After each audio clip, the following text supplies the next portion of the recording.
예, 안녕하세요. 저는 학습 데이터를 활용한 격차 없는 교육에 대해서 말씀드릴 개성초등학교 현장 교사이자 스마트 교육 학회 학회장 조규성입니다. 반갑습니다. 일단은 원격 수업이 갑자기 코로나 때문에 찾아왔잖아요. 수업을 할 수가 없었고 갑자기 찾아오니까 원격 수업을 하면 할수록 많은 사람들이 격차가 교육 격차가 자꾸 커지는 것 같아요라는 이야기들을 많이 하고 있습니다. 이 교육 격차 과연 어떻게 해결할 수 있을까요? 이 모든 교육 격차가 원격 수업 때문일까 생각을 한번 해보겠습니다. 그래서 여러 시민단체에서 이 원격 수업 때문에 교육 격차가 커진다고 주장을 하는데 과연 이 모든 원인이 원격 수업 때문일까? 왜 다들 원격 수업 때문이라고 이야기를 할까요? 교사들도 똑같아요. 코로나 원격 수업 교육 효과가 낮다. 왜 교육 효과가 낮다고 스스로들 평가를 했을까요? 왜 학습 격차가 심화된다고 선생님들도 평가를 했을까요? 과연 모든 게 원격 수업 탓일까? 한번 생각을 해볼 거리 같아요. 거기에다가 이런 원격 수업 때문에 교육 격차가 많이 커진다고 하니까 사교육 시장이 또 활활 타오르고 있습니다. 학교에서 집에서 원격 수업을 할 수 없는 가정들은 학원에 가서 원격 수업을 과제를 한다든지 원격 수업을 돌봐준다든지 이런 것도 있고요. 학습 격차가 커졌다 그러니까 학원은 보내더라고요. 학교에서 공부 안 하니까 학원 가서 공부해야지. 그러면서 사교육이 더 활황 타오르는 것 같습니다. 그럼 이 사교육도 원격 수업 탓일까요? 이 사교육은 과연 언제부터 있었을까요? 고민을 한번 해볼 거리 같습니다. 이런 이야기도 있습니다. 결국은 학생들의 잠재력보다는 부모의 소득이 서울대 입학에 영향을 준다. 결국 부모가 잘 살면 잘 살수록 좋은 대학을 가고 금수저라고 하죠. 한때는 금수저, 흑수저, 은수저. 저는 무슨 수저였는지 모르겠는데 왜 자꾸 부모의 경제력을 갖고 이런 걸 나눌까 생각을 해봅니다. 결국은 이 모든 것들이 왜 누구 탓을 할 게 아니라 교육 시스템 탓인 것 같아요. 결국은 누구나 열심히 교육을 하고 열심히 공부를 하고 노력을 하면 성공할 수 있는 사회, 이런 사회가 만들어져야만 난 부모랑 상관없이 열심히 노력하면 성공할 수 있어라는 꿈을 키울 수 있지 않을까.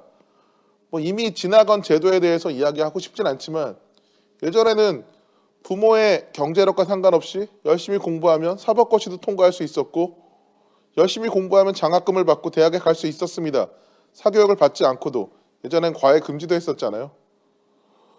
이 모든 게 과연 부모의 경제 탓일까요? 교육제도의 잘못은 없었을까 한번 생각을 해보겠습니다. 왜 학교에서 공부를 해야 되는데 학교에서 배운 것보다 훨씬 더 어려운 것들로 평가를 하고 서열화를 하고 경쟁을 시킬까? 학교는 학생들 우리 친구들하고 즐겁게 지내야 되는 곳인데 뭔가 함께 이야기를 하고 놀고 같이 즐기고 뭔가 문제를 해결할 수 있는 곳이어야 되는데 학교에서 친구들하고 경쟁을 합니다. 1등부터 마지막 등까지 서열화를 하고 결국 학교에서 서열화된 그 성적이 결과적인 서열화가 돼서 대학도 서열화가 되고 내가 원하는 대학을 진학을 하는 것이 아니라 좋은 대학 아니면 좋은 직업을 가질 수 있는 이런 곳으로 진학을 하게 되죠. 학생 본인의 취향, 적성, 소질과는 크게 상관이 없이 부모의 바램을 위해서 그래도 많이 달라졌습니다. 요즘에는 이 학생들의 장래 희망을 조사해 보면 그래도 연예인도 많이 있고요. 연예인도 돈을 많이 번다고 하니까 의사, 변호사보단 그래도 안정적인 교사도 있었고요.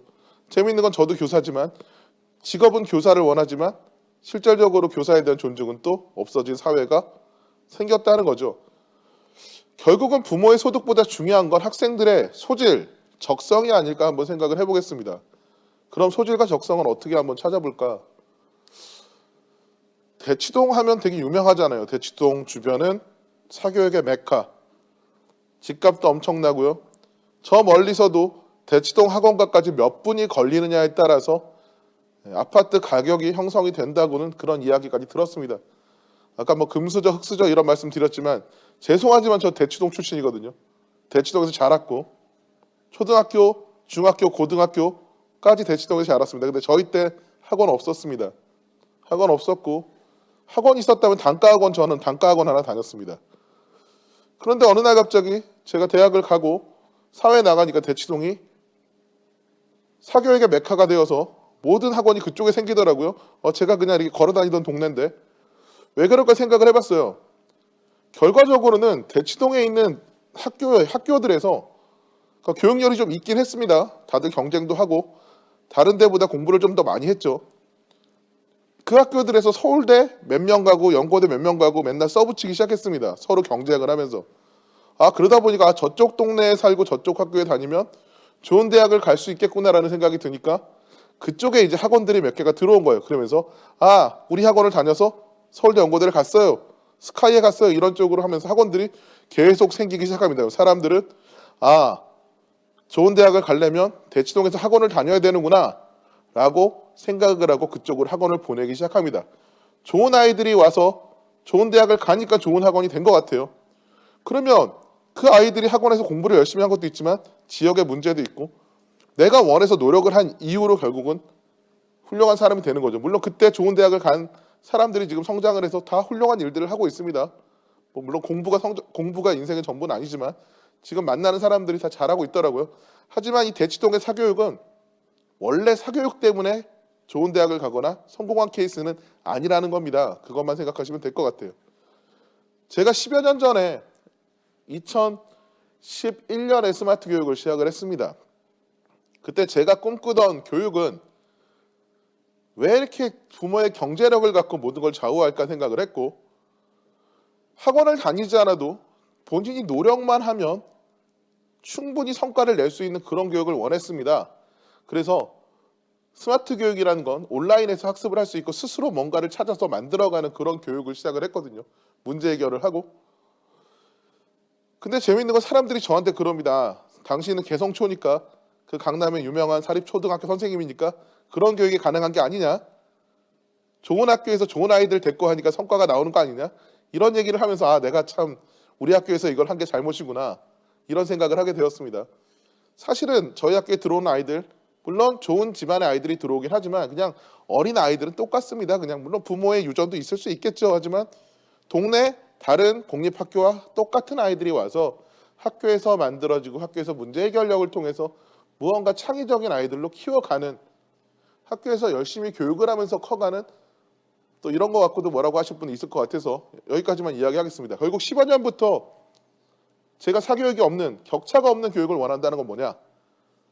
모든 학교가 이런 시스템을 갖추고 학생들이 학원을 가지 않아도 학원에서 만들어 놓은 양질의 콘텐츠를 학습할 수 있다면 내가 원하는 대치동에 가지 않아도 내가 원하는 것을 공부할 수 있는 게 우리 동네에서 할 수 있다면 우리 집에서 학습을 할 수 있다면 내가 원하는 걸 찾을 수 있다면 내가 미국을 가지 않아도 미국에 있는 좋은 교수님한테 배울 수 있다면 전문가한테 강의를 들을 수 있다면 학원을 다니지 않아도 공교육 안에서도 모든 걸 해결할 수 있지 않을까 생각을 하면서 스마트 교육을 시작을 했었습니다.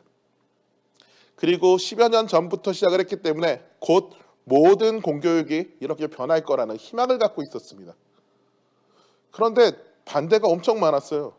처음에는 왜 아이들을 기계의 노예로 만들려고 하냐, 전자파가 있다 이러면서 IT를 활용한 교육 자체는 반대를 계속 맞다 보니까 정책이 사라지고 그냥 몇 개 시범학교만 하고 끝나버립니다. 이렇게 10여 년부터 계속 준비를 했었는데 반대 때문에 결국은 완성을 하지 못했습니다. 그러고 나서 코로나를 맞았습니다. 아무도 준비되지 않았던 원격 수업, 블렌디드 수업, 디지털을 활용한 수업, 선생님도 학생들도 경험을 하지 못했기 때문에 어려움을 겪을 수밖에 없었죠. 그래도 저희 학교는 10년 동안 계속 블렌디드 러닝, 온라인과 오프라인을 함께 활용한 교육을 했었기 때문에 오프라인 환경에서 온라인으로 같이 교육을 했었기 때문에 학생들도 선생님도 쉽게 온라인 수업에 적응을 할 수가 있었어요. 그래서 그냥 평소에 수업하는 거랑 별 차이 없이 오히려 더 밀도 있게 온라인 안에서 좋은 수업이 나올 수도 있었습니다. 저도 오프라인 수업도 좋지만 코로나 때문에 온라인 수업을 하더라도 아이들하고 토론 수업이라든지 모듬 활동이나 이런 것들은 교실에서 하는 것 이상의 효과가 나오는 이게 가능하구나를 느끼고 있습니다. 온라인이기 때문에 오히려 오프라인의 시끄러움이나 막 방해 같은 걸 받지 않고도 온라인에서 조용히 뭔가 활동을 할 수 있었거든요. 방금 말씀드린 것처럼 온라인 수업은 이제 시작했습니다. 선생님들도 처음 시작을 했고요. 경험도 없는 선생님들, 학생들도 처음 시작했고요. 학부모들도 처음 겪었습니다. 공교육에서 온라인 수업은. 그런데 이것 때문에 격차가 있다고 이야기를 합니다. 학습 격차. 다 처음이니까 당연히 조금 더 준비된 데는 잘할 수밖에 없죠. 조금 더 준비된 아이들은 잘할 수밖에 없죠. 결국 부모가 도와주는 데가 조금 더 잘할 수 있습니다. 시작은 그렇습니다. 그런데 이제 앞으로 계속 변화가 있다고 합니다. 정부에서는 온라인 수업 개학을 시작하고 나서 이 포스트 코로나 이후의 교육을 어떻게 바꿀 것인가에 대해서 저한테도 자문을 받고 계속 이야기를 합니다. 제가 한국형 원격교육 자문단에 들어가 있고요. 4차 산업혁명위원회 에듀테크 TF에서도 제가 위원을 하고 있고, 그래서 뭔가 정책 같은 걸 이야기하고 있는데요.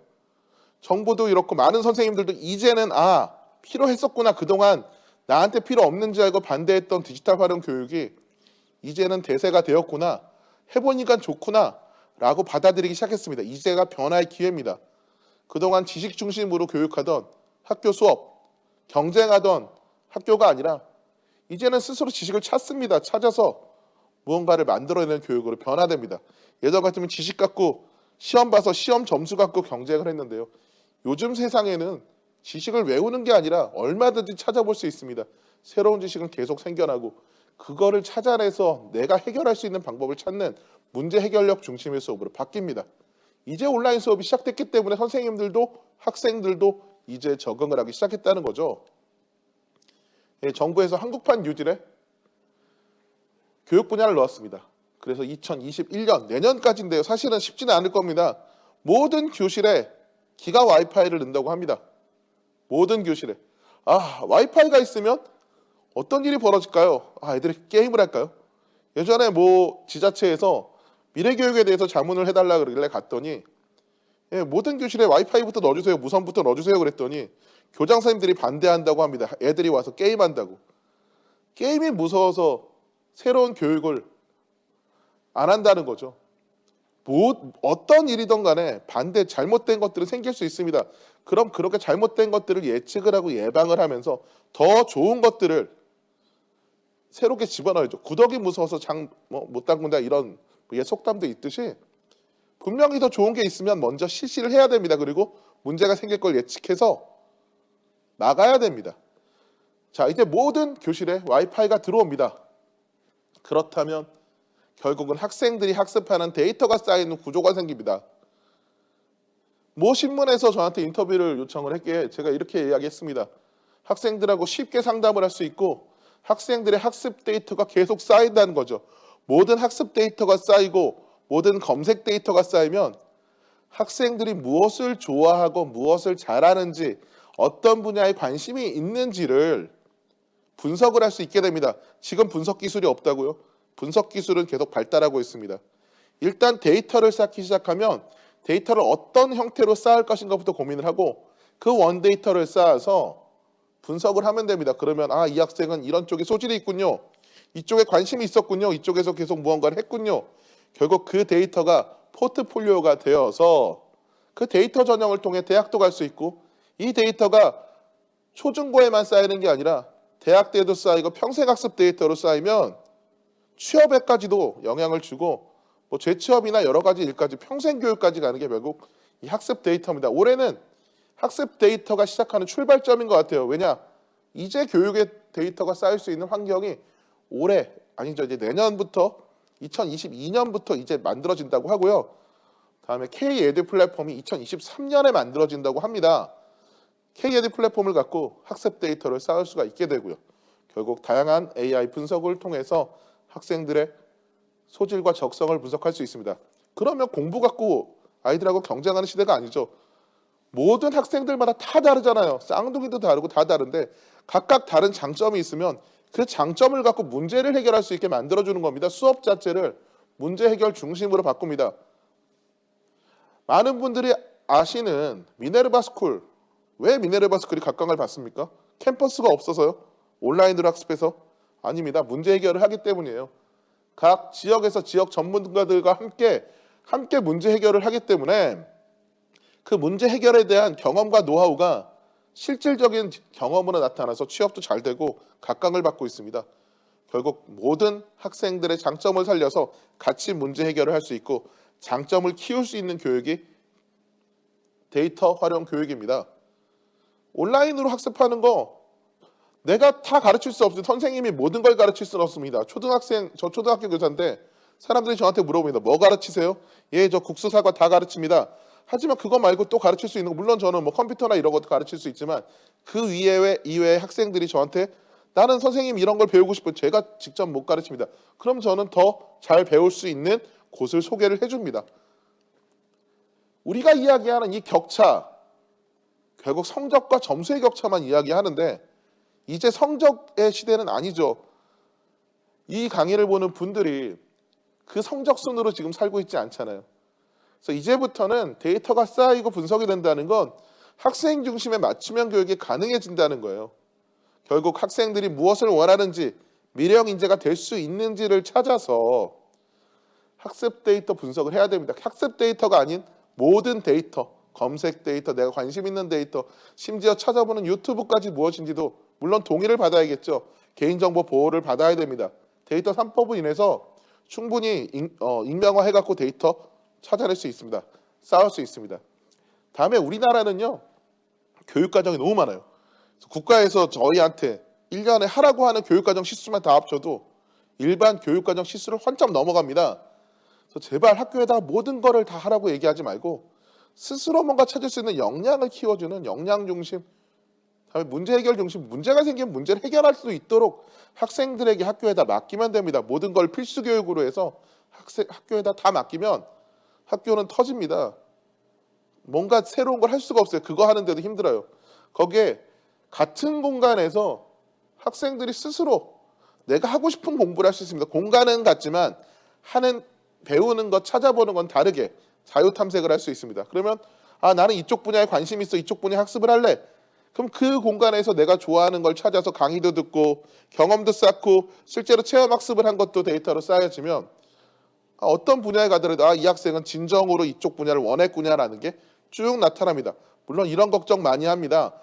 그러면 학원 다니면서 의사가 되는 교육으로 계속 가공하면 어떻게 해요? 그러라고 하십시오. 돈 많은 사람 그렇게 하라고 하면 됩니다.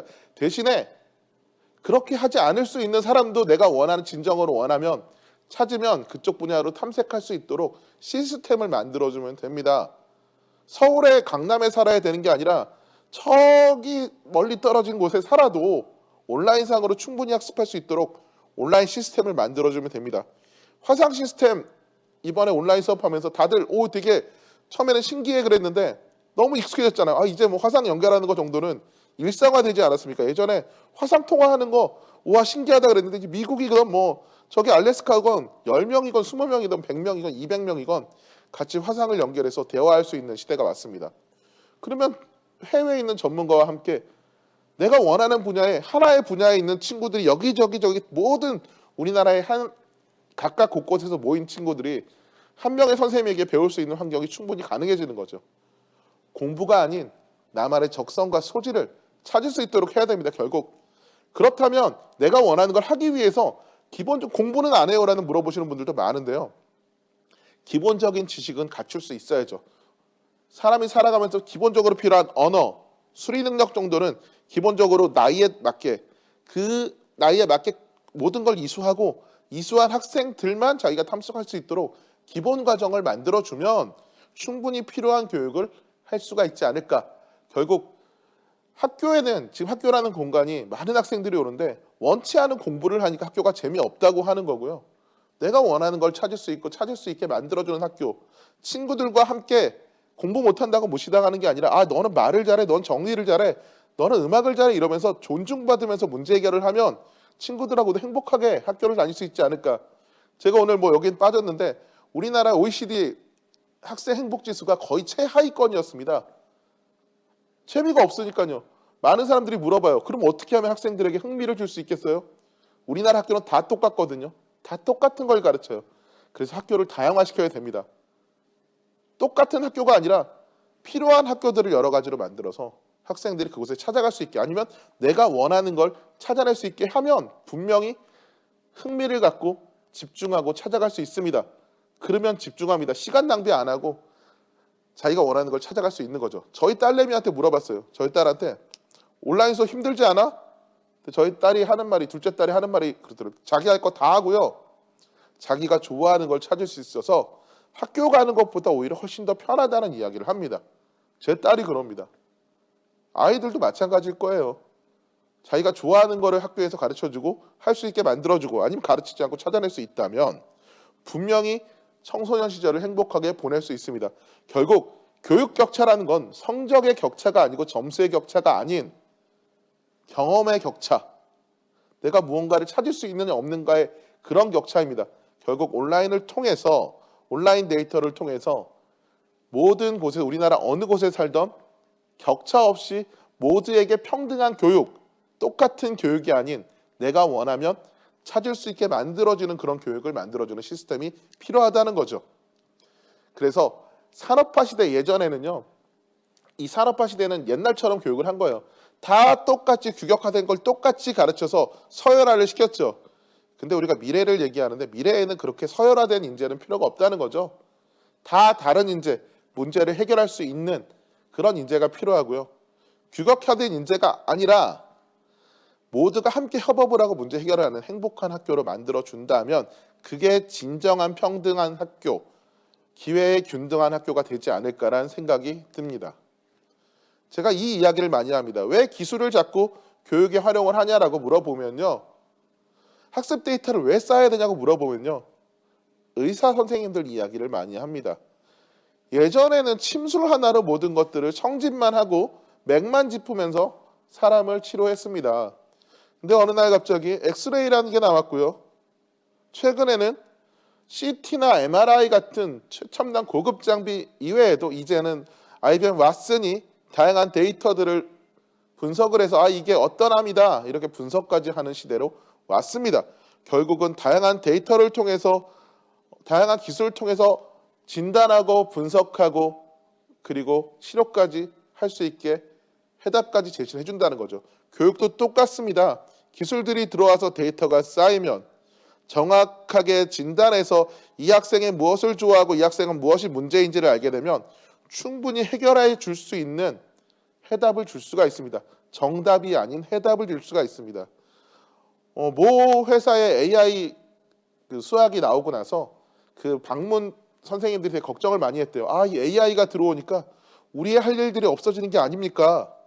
우리의 수입이 줄어드는 게 아닙니까? 그런데 실제로 AI 수학을 학생들한테 적용을 하고 방문을 했더니 상담 시간이 기존보다 10분이 늘어나서 수입이 늘어나서 좋아한다고 합니다.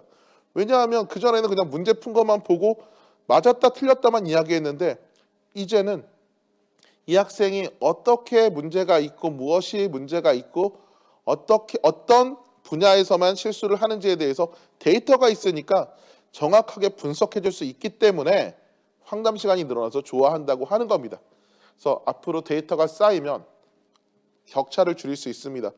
격차를 인정을 해야 됩니다. 잘하는 아이는 잘할 수 있게, 못하는 아이는 조금 기본 이상을 갖출 수 있게, 그리고 이 아이가 어떤 것에 소질이 있는지를 분석을 하고 맞춰주게 하면 됩니다.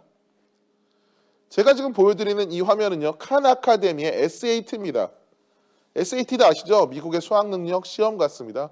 우리나라에서도 칸 아카데미를 검색하고 SAT를 누르면요, 무료로 SAT 연습 문제를 미국에 있는 실제 시험과 똑같은 연습 문제를 풀고요. 여기서 푼 학습 데이터는 미국 아이들과 같은 데이터로 들어가서 수준 분석을 받을 수가 있습니다. 우리나라 SAT 학원 다니면요, 몇백만 원씩 내야 되거든요.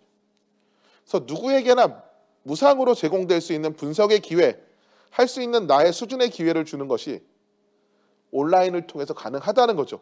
이런 시스템만 만들어지면, 물론 학원 하시는 분들이 되게 싫어하겠지만 사교육 하시는 분들은 컨텐츠를 잘 만드니까 컨텐츠를 만들어 주시면 됩니다. 이 화면은 제가 하고 있는 AI 학교 수학인데요. 학생들에게 문제를 풀게 하고 학생들이 다 풀고 나면 채점할 필요 없이 점수가 딱 나오고요. 제가 AI 분석을 딱 누르면 이 아이가 몰라서 틀렸는지 찍은 문제가 있는지를 분석을 해줍니다. 제가 아이들한테 이렇게 얘기하죠. 누구야? 너 이거 빨리 하려고 찍었지? 그럼 아이들이 얘기합니다. 선생님 어떻게 하셨어요? AI가 다 분석해준다. 이렇게 AI를 통해서 학생들의 패턴까지 분석을 해줄 수 있기 때문에 학생들 하나하나가 부족한 것들을 보충해 줄 수 있고 학생들에게 도움을 줄 수가 있다는 거죠. 결국 이런 격차를 해소하는 방법은요. 누구나 원하는 사람이라면 원하는 것을 배울 수 있는 시스템을 만들어줘야 된다는 겁니다. 그게 학교가 되었던 지역에 있는 센터가 되었건 원하는 학생들에게 도움을 주고 학생들이 언제나 학습할 수 있고 정부나 국가가 그 학생들을 할 수 있게 만들어주고 케어를 해주는 시스템, 이런 시스템이 앞으로 미래 교육이 아닐까 생각이 들어서 저는 여기까지 말씀을 드리겠습니다. 감사합니다.